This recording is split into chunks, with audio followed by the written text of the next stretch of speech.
Добрый день, друзья! Добро пожаловать на мой канал! Сегодня будем готовить мраморное печенье. Очень многим из вас полюбившееся, на канале уже есть парочка видео, но сегодня у нас будут новые вкусы. Эти рецепты из моей книги «Вкус праздника».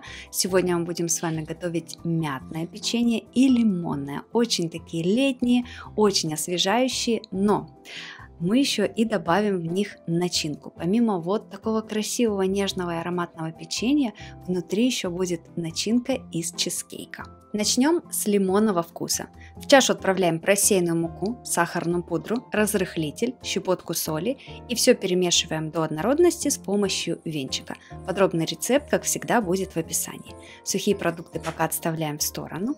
И далее соединяем одно яйцо, цедру с 2 лимонов, 40 грамм лимонного сока и все это перемешиваем до однородности. Можно пробить блендером, можно перемешать миксером, как угодно. По желанию можно добавить несколько капель красителя для яркого, красивого лимонного цвета. Я добавляю немного желтого и капельку оранжевого. Далее жидкие ингредиенты отправляем к сухим и добавляем сливочное масло. Оно должно быть обязательно мягким, комнатной температуры, поэтому заранее не забудьте его достать из холодильника. И теперь осталось лишь перемешать тесто до однородности с помощью силиконовой лопатки. В итоге получается вот такая мягкая, липковатая консистенция. Теперь тесто необходимо накрыть пищевой пленкой и убрать в холодильник минимум на 2 часа. А мы тем временем приготовим мятное печенье. Также соединяем все сухие продукты, перемешиваем, пока отставляем в сторонку и приступаем к влажным ингредиентам. К яйцу добавляем свежую мяту, нам нужны только листочки без стеблей. И также нам понадобится шпинат для красивого зеленого цвета. Можно использовать свежий, можно размороженный, какой есть. И опять-таки все пробиваем погружным блендером до однородности. Соединяем влажные и сухие продукты, добавляем размягченное сливочное масло и перемешиваем с помощью силиконовой лопатки до однородности. Второе тесто тоже готово. Накрываем его пищевой пленкой и убираем в холодильник минимум на 2 часа. В принципе, оба эти печенья можно выпекать и просто без начинки, будет очень вкусно, но с начинкой же интереснее, поэтому приготовим чизкейк. Здесь у меня сахарная пудра, добавляю к ней сливочный сыр, одно яйцо, немножко цедры лимона и немного ванильной пасты для аромата. И все это необходимо перемешать с помощью миксера или венчика до однородности. Масса для чизкейка получается немного жидковатой, и поэтому, чтобы упаковать ее в серединку печенья, нужно слегка подморозить.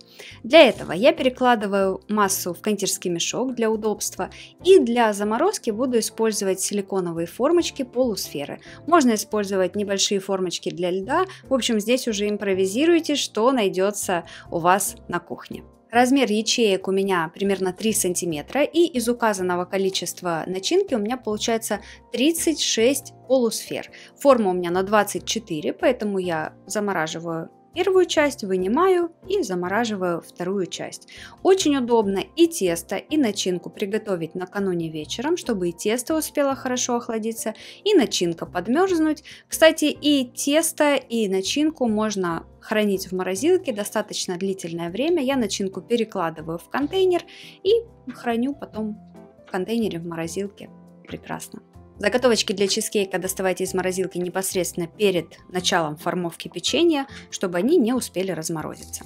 И когда тесто хорошо охладилось, обратите внимание, оно должно стать достаточно плотным и не липнуть к рукам.